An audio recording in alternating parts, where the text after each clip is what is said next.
ನಮಸ್ಕಾರ. ಯೋಯೋ ಟಿವಿಗೆ ಸುಸ್ವಾಗತ. 29 ಮಾರ್ಚ್ 2019 ಶುಕ್ರವಾರದ ರಾಶಿ ಫಲಗಳು. ಮೇಷರಾಶಿ. ವ್ಯಾಪಾರ ವ್ಯವಹಾರಗಳು ಲಾಭಕರವಾಗಿರುತ್ತದೆ. ಸಾಂಸಾರಿಕವಾಗಿ ಶುಭ ವಾರ್ತೆಗಳು ಮನಸ್ಸಿಗೆ ಮುದ ನೀಡುತ್ತವೆ. ಧಾರ್ಮಿಕ ಕಾರ್ಯಗಳಿಗೆ ಧನ ವ್ಯಯವಾಗಲಿದೆ. ಆರೋಗ್ಯದ ಬಗ್ಗೆ ಸ್ವಲ್ಪ ಎಚ್ಚರಿಕೆ ಇರಲಿ. ವೃಷಭ ರಾಶಿ. ಅನಿರೀಕ್ಷಿತವಾಗಿ ಗೃಹ ನಿರ್ಮಾಣ ಯೋಗ ಇದೆ. ಆಗಾಗ ಕೋಪ ತಾಪಗಳಿಂದ ಉದ್ವೇಗವಾಗಲಿದೆ. ಮಕ್ಕಳಿಗೆ ಶುಭ ಕಾರ್ಯಗಳು ಸಕಾಲವಿದು ಸದುಪಯೋಗವಾಗಿರಲಿ. ಮಿಥುನ ರಾಶಿ. ಉದ್ಯೋಗಿಗಳಿಗೆ ಸ್ಥಾನಭ್ರಂಶ ಯೋಗ ಇದೆ.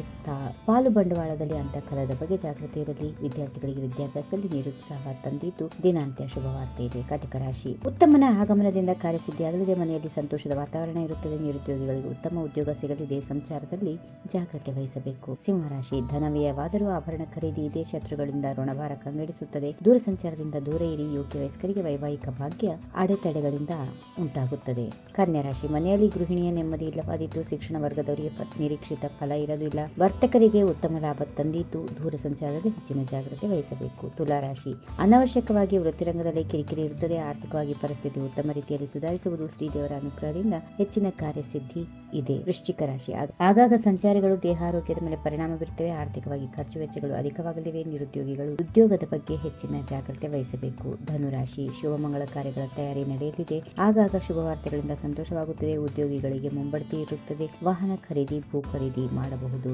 ಮಕರ ರಾಶಿ. ಆಗಾಗ ಶುಭ ವಾರ್ತೆಗಳಿಂದ ಸಂತೋಷ ಇರುತ್ತದೆ. ಉದ್ಯೋಗಿಗಳಿಗೆ ಅಭಿವೃದ್ಧಿದಾಯಕ ವಾತಾವರಣ ಇದೆ. ದೇಹಾರೋಗ್ಯದ ನೆಮ್ಮದಿ ಇರುತ್ತದೆ. ವಿದ್ಯಾರ್ಥಿಗಳಿಗೆ ಶುಭ ವಾರ್ತೆ ಇರಲಿದೆ.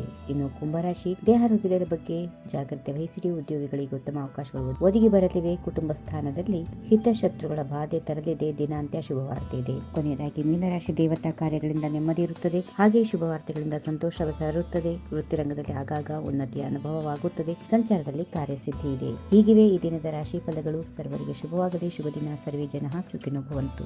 If you like this video ಬೇಗ ಲೈಕ್ ಮಾಡಿ, ಕಾಮೆಂಟ್ ಮಾಡಿ, ಶೇರ್ ಮಾಡಿ ಹಾಗೂ ಯೋಯೋ ಟಿವಿ ಕನ್ನಡವನ್ನು ಸಬ್ಸ್ಕ್ರೈಬ್ ಮಾಡಿ.